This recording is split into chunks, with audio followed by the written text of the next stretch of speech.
पालन करावं असं मी विद्यालयाच्या वतीने विनंती करतो। टाळे महाराज, जोरदार महाराजांसाठी टाळ्या।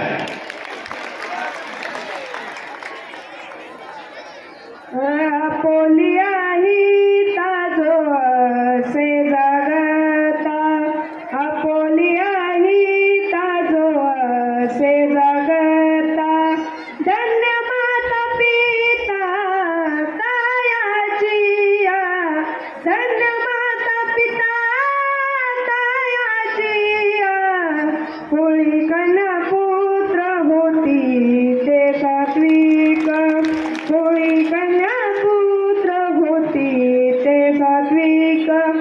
तर आज आपल्या शाळेमध्ये स्नेहसंमेलन आहे, त्यामध्ये माझं छोटंसं कीर्तन। या अंगामध्ये संत म्हणतात की आपले जगणे आपल्याच हातात आहे, पण त्याचे माता पिता किती धन्य आहेत, पण सध्याचे माता पिता धन्य नाहीत। त्याचे कारण हा मोबाईल। त्या मोबाईलचे दुष्परिणाम आपल्या लहान लेकरावर पडतात। मोबाईलमध्ये लहान मुले काही वेगळे व्हिडिओ बघतात, त्याचे अनुकरण आपल्या सत्य जीवनात करतात। ते मोबाईलमध्ये बघून आपल्या आईवडिलांचा आदर न करणे, त्यांना उलट बोलणे, तेवढेच नाही तर शिक्षकांनाही उलट बोलणे। शिक्षक हा विद्यार्थ्यांसाठी गुरुच नव्हे तर एक प्रकारचा देव असतो, एक प्रकारचा देव असतो। मुलांचे बाहेरही वर्तन चांगले असायला पाहिजे, मुलांच्या आईवडिलावर प्रेम पाहिजे। एक आई एका मुलाला विचारते, अरे बाळा, माझा जर डोळा खराब झाला तर तू काय करशील? तेव्हा तो बाळ म्हणाला, अगं आई, मला नोकरी, मी तुला चांगल्या दवाखान्यात नेऊन उपचार करेन। आईने परत प्रश्न केला, आई म्हणाली, तरीही माझा डोळा नाही राहिला तर तो म्हणाला, आई, गावाच्या खालच्या कडीची 100 एकर जमीन आपलीच आहे, ती मी तुला मुंबईला नेऊन बरं करेन। तेव्हा आईने परत प्रश्न केला, आई बाळा, जरी माझा डोळा नाही राहिला तर? तेव्हा तो बाळ म्हणाला, आई, मी तुला दुसऱ्या देशात नेऊन नीट करेन। पण त्या बाळाने परत प्रश्न केला, तो म्हणाला, का ग आई, तू माझी परीक्षा बघतेस का? तेव्हा आई म्हणाली, नाही। तोच प्रश्न त्या बाळाने विचारला, अगं आई, माझा जो डोळा जर खराब झाला तर तू काय करशील? तेव्हा ती आईने अगदी इतकं सुंदर उत्तर दिलं। ती आई म्हणाली, बाळा, मला शेत नाही, नोकरी नाही, पण मी तुला माझा डोळा देईन। बघा, आईचं प्रेम असं पाहिजे। आई माझी मायेचा सागर, दिला तिने जीवनाधार,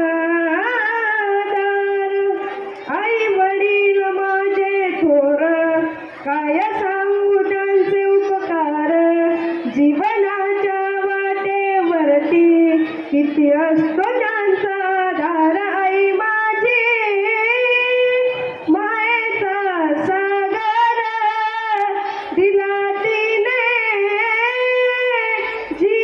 जीवनाधार, तडपत्या उन्हात आणि रखरखत्या रानात, राहिलीस माझ्यासाठी तू ग कष्टाच्या घामात।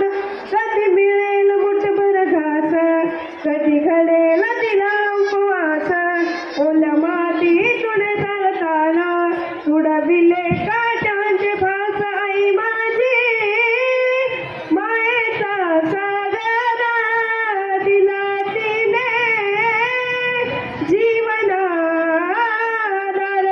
बघा, आपल्या जीवनात आई एवढी महत्वाची, तेवढाच बाप असतो। बाप म्हणजे काय असतो तर बाप म्हणजे घराचा संचालक असतो। अरे बाप म्हणजे काय असतो? तो स्वतः फाटकी चप्पल घालून मुलाला नवीन बूट आणून देतो, तो बाप असतो। अरे बाप म्हणजे काय असतो? जो स्वतःची मुलगी वाटा लावतात ना, तेव्हा सगळी जण रडतात पण बाप रडत नाही। कारण का? त्या बापाला सर्वांना सांभाळायचं असतं, आणि मुलगी जेव्हा सासरी जाते तेव्हा तोच बाप एका कोपऱ्यात येऊन ते सडे सरळतो। बाप स्वाभिमानी बाणा, बाप कणा खणकणा, त्याच्या काळजात सुद्धा लाजाळूची संवेदना, त्याची पहाडाची छाती, त्याचे हृदय गुलाब, त्याच्या घामाच्याने बाणा, हिऱ्या मोत्याचा रुबाब, बापा तलवार ढाल, बापा पेटती मशाल, बाप जागता मनुदा, घर झोपते खुशाल, बाप साकी जसा पाण्यातला मासा, त्याच्या डोळ्यात थेंब कोणा दिसणार कसा, बापा साठवतो अश्रू वाट पाहे त्या क्षणाची, जन्मभराचे रडतो लेक जाताना सासरी, लेक जाताना सासरी. बघा, आई वडील जेवढे महत्वाचे आहेत, आई वडील चांगले पाहिजेत, त्यांनी मुलीला पण जन्म द्यायला पाहिजे.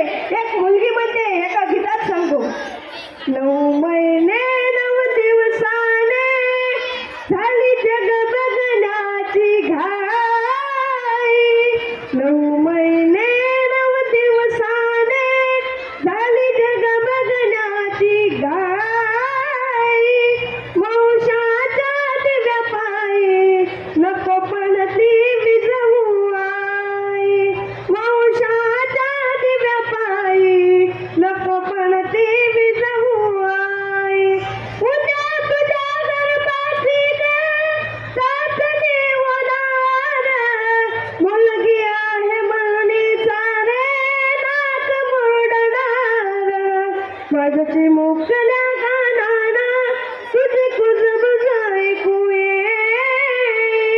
वंशाच्या दिव्या पायी नको पण ती विझवू आई, वंशाच्या दिव्या पायी नको पण ती विझवू आई. या गीतामध्ये मुलगी म्हणते, आई मला 9 महिने 9 दिवसांनी मला जन्म घ्यायचाय, हे जग बघायचंय, पण तू मला जन्माला यायच्या आधीच गर्भातच मारतेस.